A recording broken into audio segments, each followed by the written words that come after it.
Let's continue to look at some other cases where we have the ambiguous case. Remember, the ambiguous case is when we have side, side, angle. So let's set this up, and we know that side A is 51, and we put that over sine of angle A, which we know actually is 75 degrees, equals side B is 71 over sine of angle B, which we don't know, and then side C we don't know, and we don't know anything about angle C either. So here's where we are. We're not going to solve for anything with the c's yet because there's two variables there in one fraction. We can't solve for two at once. So we'll set the a and the b one equal to each other and cross multiply. So I'll have 51 times sine of b is equal to 71 times sine of 75 degrees. And then divide both sides by 51. So sine of b equals 71 times sine of 75 over 51. Alright, so let's get that far in our calculator. We'll go ahead and do that. 71 times sine of 75 degrees divided by 51.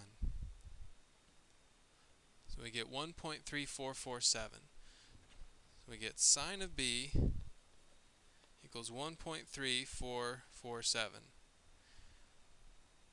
Okay, and if you remember when we were doing all that graphing with sine and cosine, this should set off a little red flag in your mind. Think about the amplitude of sine. The amplitude of regular old sine is just 1, meaning it goes up as high as 1 and down as low as -1. It never goes above 1. So this is a problem, and you'll see this if we plug it in. I'm pretty sure the calculator is going to give us an error. So we would do second sine of that answer, 1.344, and we get an error because sine doesn't go up past 1. So there's no angle that will satisfy this equation. So this is one of the times where no triangle will fit this. There's no triangle where you could set it up in such a way that one side is 71, one side is 51, and then the angle is 75. So this actually would not form a triangle. It would look something more like this. And the problem is there's just no connection here. Neither of them meet each other. So let's look at one last example. Let's say they just give us these, because sometimes they'll give it to us this way, more so because if it doesn't actually form a triangle, they don't want to trick you in by drawing a triangle. So we have to draw our own triangle. So we'll stay consistent with what they've been doing. They've called this A, B, C. We know angle A is 40 degrees. The side opposite it is 54. The side opposite B is 62. And then we don't know side C. So when we set up the law of sines, we put side A over sine of angle A and side B over sine of angle B and side C, which we don't know, over sine C, which we don't know either. So the first step, again, you cannot do anything with this fraction right now because there's two variables there. You can only solve for one variable at a time. So we'll put these two together and cross multiply. So 54 times sine of B is equal to 62 times sine of 40 degrees. And then divide both sides by 54. We get 62 sine of 40 degrees over 54. Let's see what that gives us. 62, let's clear this, make it a little cleaner. 62 times sine of 40 degrees, don't forget to close the parentheses, divided by 54. Okay, so we get sine of b equals 0.738. So remember, to solve for the b we have to use second sine or arc sine. And we get 47.56. So angle B is 47.56. Alright, so let's go ahead and label that over here. But remember, we've got to double check and make sure this doesn't form two different triangles. So to do that, we do 180 minus 47.56. Let's see what that gives us. 180 minus 47.56. It gives us 132.44. Now here's the question. Let's do this part in red actually. 132.44. Can we have a triangle where the angles, two of the angles are 132.44 and 40 degrees? Well, it's as simple as this. Is 40 plus 132.44 bigger or smaller than 180? It's smaller than 180. It gives you 172.44. And you absolutely could then solve for side C and get 7.56.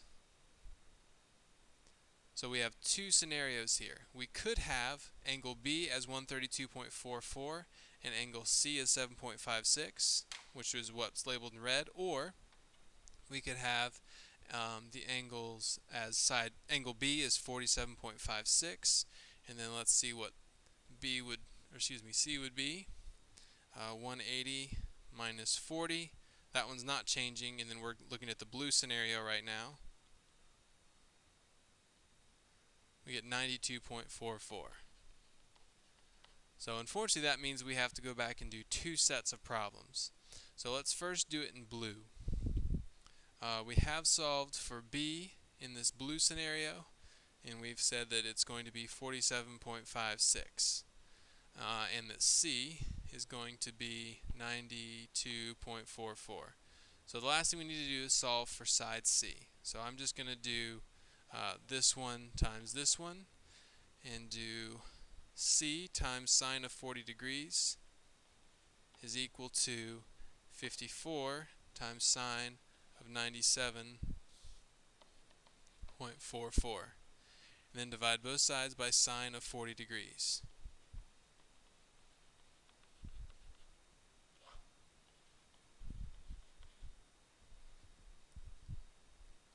So we get 54 times the sine of 97.44 divided by sine of 40. So in scenario 1, we find that side C would be, 83.30.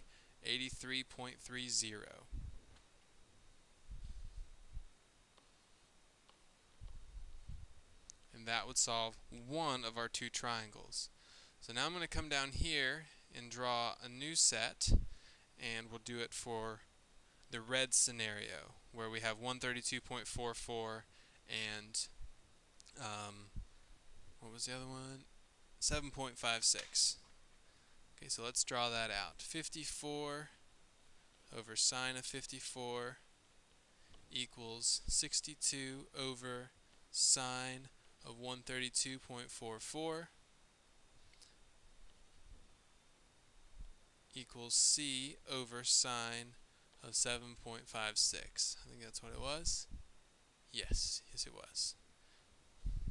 So now we can use this and solve for C. Again, I'm going to use the first and the last one and cross multiply.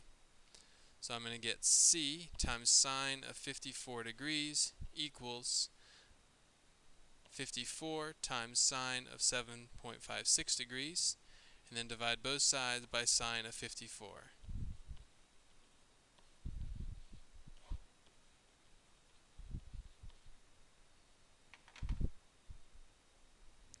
54 times sine of 7.56 divided by sine of 54.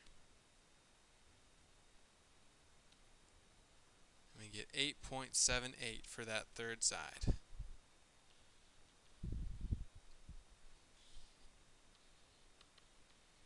And this makes good sense. If you notice, 8.78 is by far the smallest side, but this is also by far the smallest angle.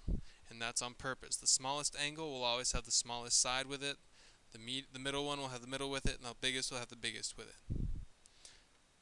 Okay, so hopefully that helps. If you need practice, what I would recommend is you look at page 619 to 620 and look at problems 1 through 37. 619 and 620, Anything 1 through 37 would be good practice.